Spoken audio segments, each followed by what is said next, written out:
Right,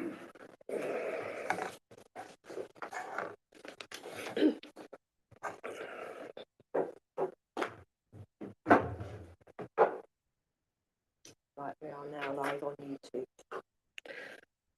Good evening, warm welcome to Rushcliffe Borough Council Standards Committee meeting. I would like to remind everybody that the meeting is being recorded and live streamed on the council's YouTube channel. In addition, other people may film or record this meeting or on social media or blog for this meeting, and use any such images and sound recordings is not under the council's control.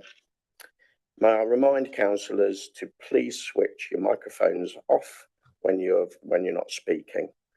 I'd like to introduce officers supporting the meeting. Sarah Pregon, the monitoring officer, and Helen Tambini, who's domestic services manager.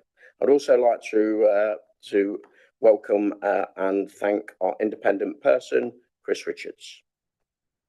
Thank you, Chris. I'd like to move to the first agenda item, apologies for absence.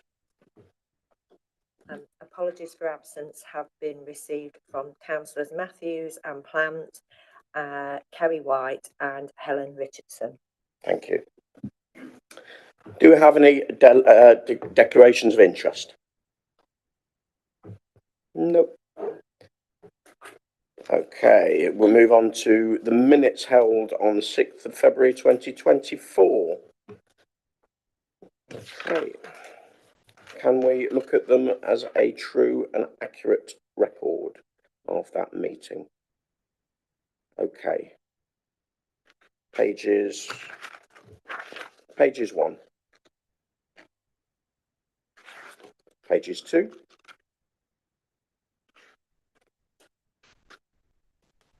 Page 3. Page 4. Page 5. Okay, can I have a show of hands as this is a true and accurate record?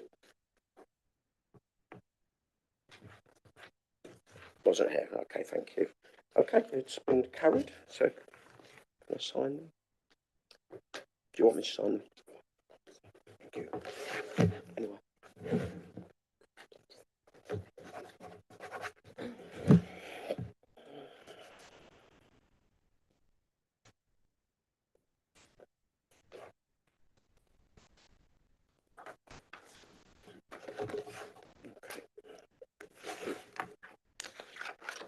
Okay. Is there any comments on the minutes? No? Okay, thank you. Okay, so we're up to item 4, I think. Yep, item 4. Cases and work update. I think that's over to Sarah. Sorry. Oh, you was right, Sarah. It is Sarah, thank you. So thank you, Chair. I'm pleased to present my annual report as monitoring officer to this committee to inform the committee of code of conduct complaints received in the last 12 months since the last meeting as part of this committee's role to monitor operation of the code of conduct. Since the last report was considered on the 6th of February of last year, there have been a total of 13 complaints considered under the code of conduct. At the appendix to the report, there is Table A, which details the outcome of the one outstanding complaint from the last report, and Table B includes details of new complaints received within the last 12 months. You will see that these complaints were against both borough and parish councillors, and that some of these complaints would have been dealt with by my predecessor before I joined Rushcliffe in August of last year. In terms of the complaints received, there hasn't been a common theme that would lead me to recommend any specific training for either borough or parish councillors.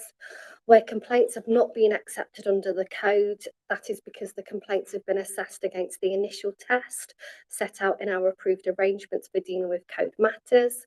Where no further action has been taken, either the complaint has been resolved informally or it has been determined that no action is required because it has not met the public interest test that we apply.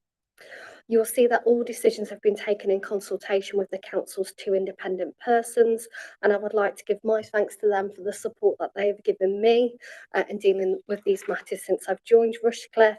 They have both always provided responses in a timely manner, given full consideration to all of the circumstances, and I found their comments and advice very helpful in dealing with these. In terms of other work that's been undertaken, you'll note that standards training was delivered in consultation with the Nottinghamshire Association of Local Councils to parish and town councillors at the last Town and Parish Forum. That was held in March of last year, and there was excellent feedback received as a result of that. Finally, I just wanted to raise awareness of an open government consultation on proposals to strengthen the standards and conduct framework for local authorities in England.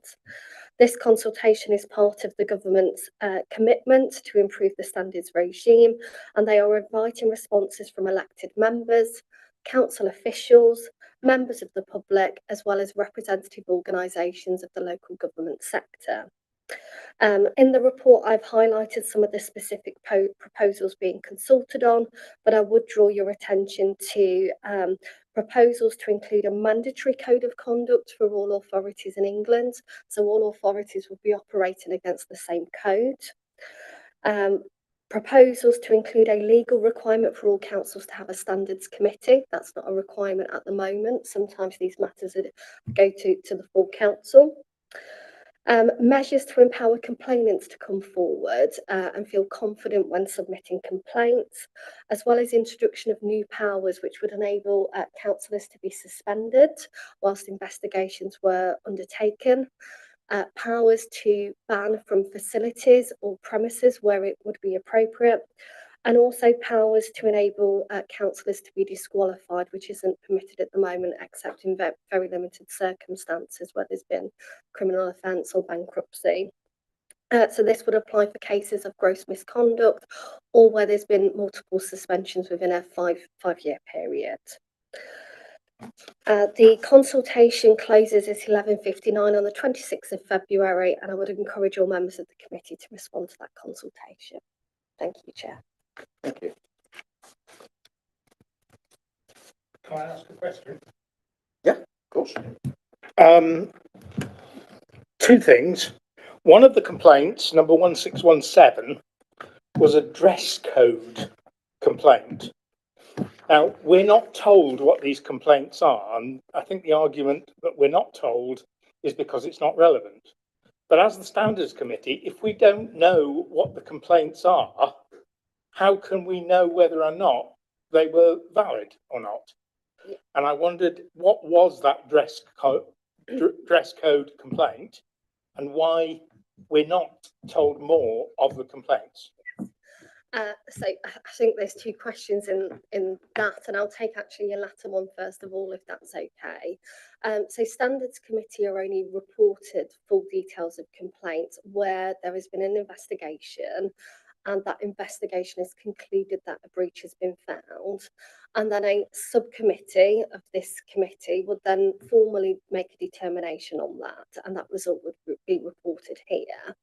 The reason for that is to maintain confidentiality and integrity in the process, both for complainants but also for subject members who have had complaints made against them. If details of complaints were disclosed in full, then you may be able to identify complainants or councillors who are subject to those complaints as a result of that, which is why I've given kind of a heading as to what the complaint was about, so you can understand the nature of the complaints coming forward, but without providing full details. In terms of this specific one, I can't really give you any further details about that other than it was a complaint about what somebody was wearing at a council meeting. Applying the initial test and our arrangements, I deemed that the code of conduct didn't apply to that complaint, and that's why the decision was taken as it was, and that was in consultation with the independent person. But without knowing what the complaint was, we're left in the dark. Yes. Yeah, yeah, that's the answer by the looks of it, councillor. But yes, there is as I see it, a balance between confidentiality and guarding people against malicious complaints and the legitimate if a councillor has been legitimately out of order, for want of a better word. So, and it's then down to officers to make that decision whether they then escalate it to this committee. Is that correct?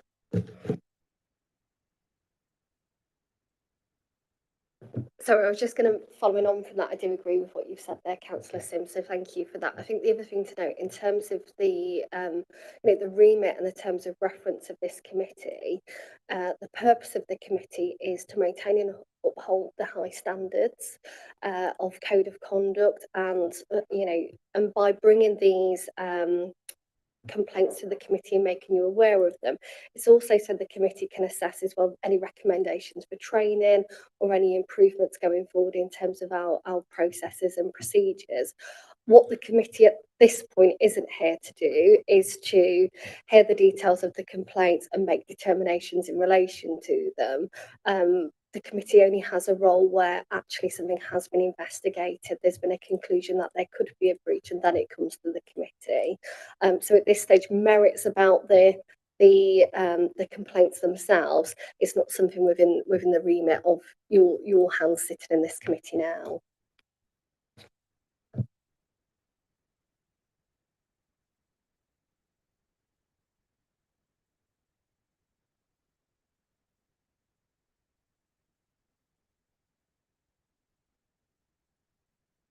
All right.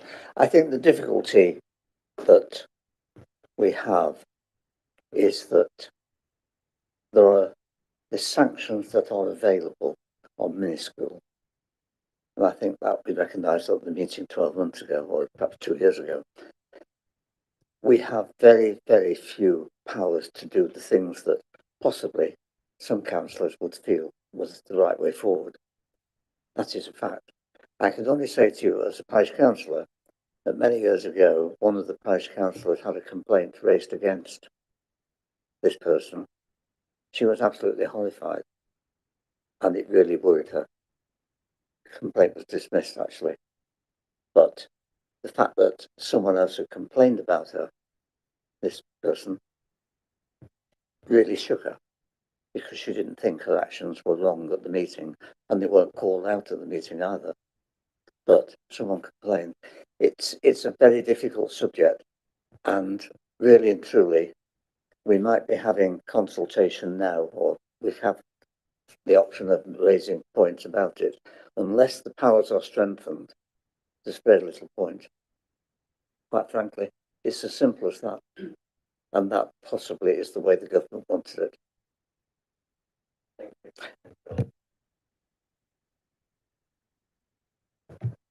I'd also just point out that the independent persons have got quite a high degree of scrutiny of what is done to make sure that that level is understood, which the councillors obviously would like in some cases, but don't have because of the regulations. But that level of scrutiny independently is there. Yeah. When I joined Bingham Town Council, the town clerk told me you have to wear a suit to meetings. I discovered later on this was absolutely not true. You can effectively wear what you want. But going back to this dress code thing, and I know you're not going to tell me, let's suppose somebody comes along with an inappropriate T-shirt which says on it, Trump is the best, or something of that nature, and we're not told.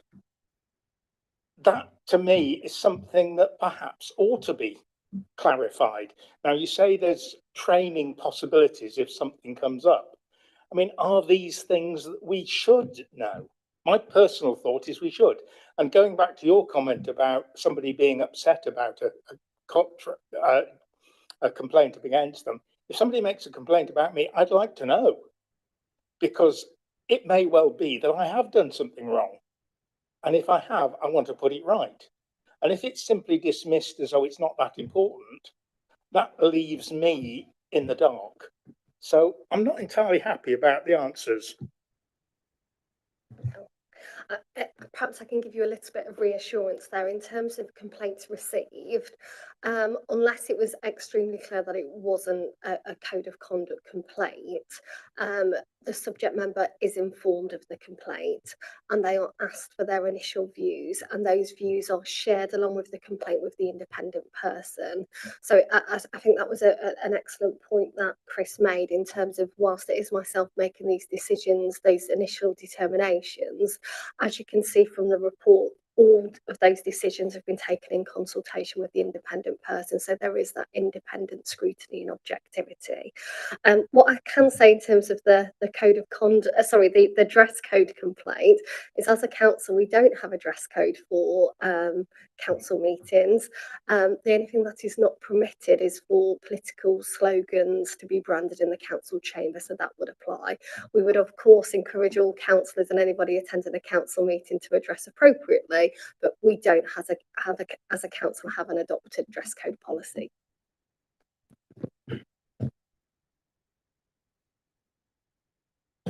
Just leading on to the dress code thing, I mean, appropriate dress is subjective. Certainly, my late father would have hated my beard, you know. So it's subjective, and especially in this day and age. So it would be down to the locality to agree a dress code. I would think that, like a town council, but they'd have to be in agreement, and then after 4 years, it'd have to be agreed again because all the members would need to agree that. So it would be a very difficult thing to certainly enforce, I would think. Thank you, Chairman. Just looking at the stats for the last sort of 12 months, I wonder if it's possible for us to get stats for the last maybe 3 or 4 years, so we can get a feel whether we're getting things right or we're getting things wrong. You know, if we get more complaints, less complaints, and maybe just something about the nature of the complaints. You know, we're getting more complaints about planning, more complaints about conduct at council meetings, whatever it is. It would be quite sort of useful as a guide to know which way we're heading. In my view, that's an excellent idea.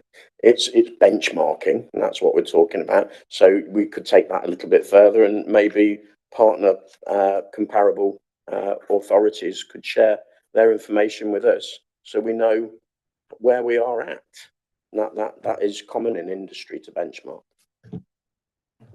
I'm happy to take that away as an action. In terms of, because I've got the minutes before me of the last meeting, there was actually 13 complaints in the previous report that was reported. So it would seem, just on that very basic glance, that that is at least consistent. Each authority will be doing the same in terms of taking a regular report to their standards committee. So I could find that out. Would you be happy for me to obtain that and circulate that with members of the committee outside of a committee meeting, so you can have that in a more timely manner? And then, of course, if there was something there that you wanted to raise, we could have a look at an additional meeting in the diary if needed.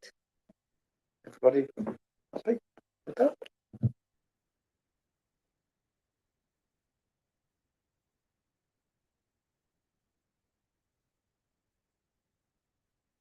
Yes. Yeah, just to echo some of the comments that have been made, really, I totally agree with you. There are no powers. I think I said this in the last meeting.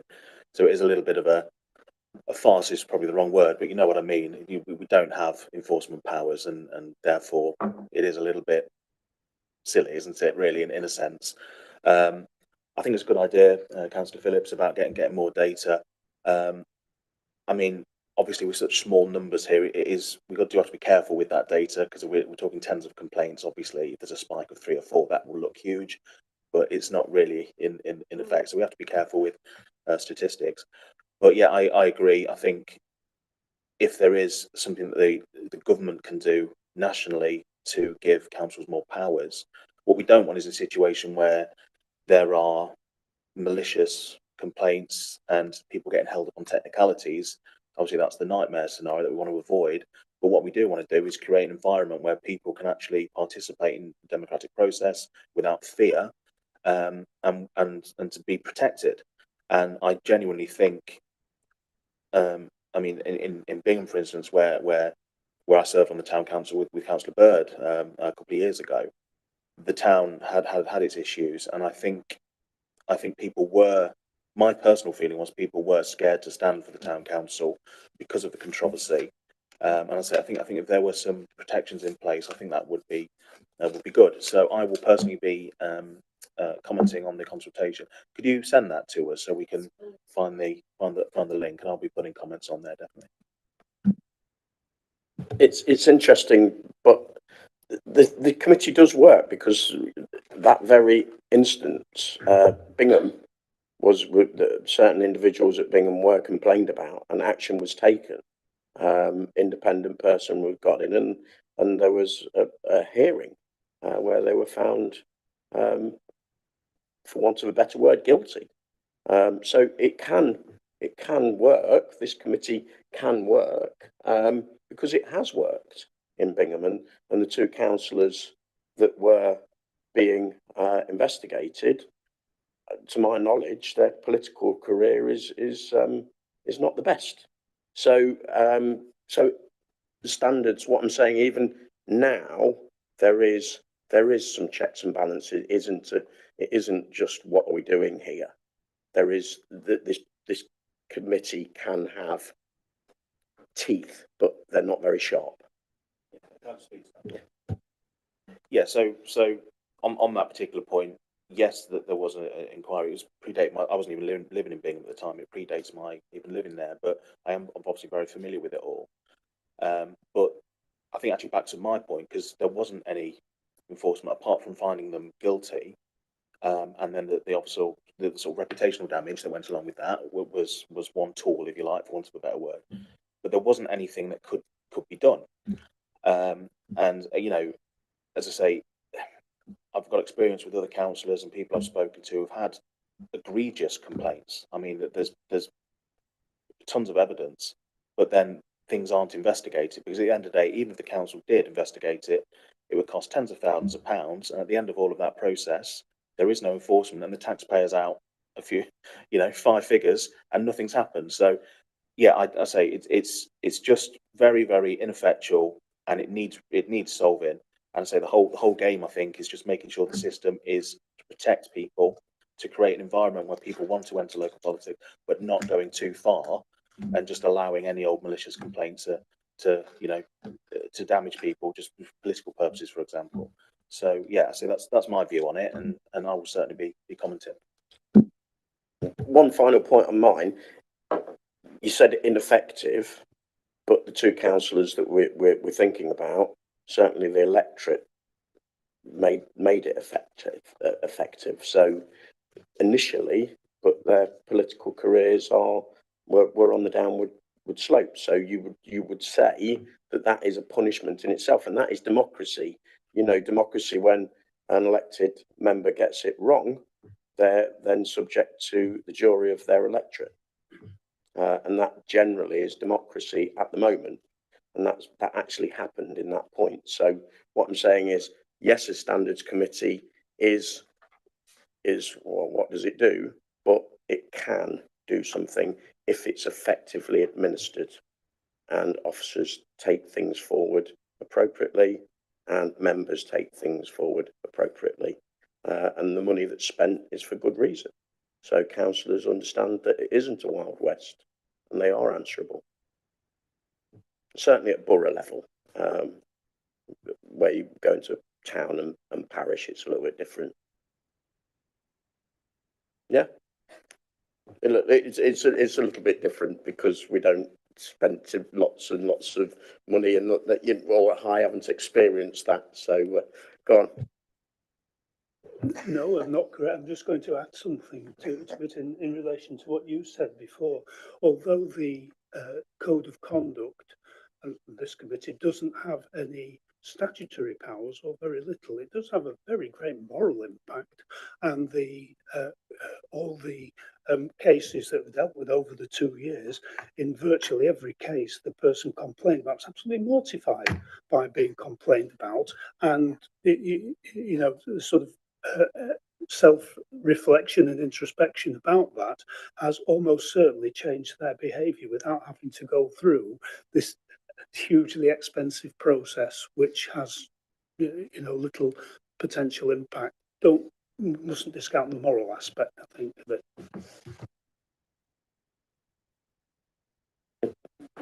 it. Okay. What we need to do now is note the report and accept it as a group, as a committee, as noted. So, can I have a proposer to note the report? Yeah. Can I have a seconder? Brilliant. All those in favour? Okay. Thank you very much. Can I, before we end, I neglected to thank Alan for being here. I'm sorry, Alan, but your name wasn't on my list and I was reading. So I apologise for that, Alan, but I thank you very much. Your involvement is much appreciated. Thank you.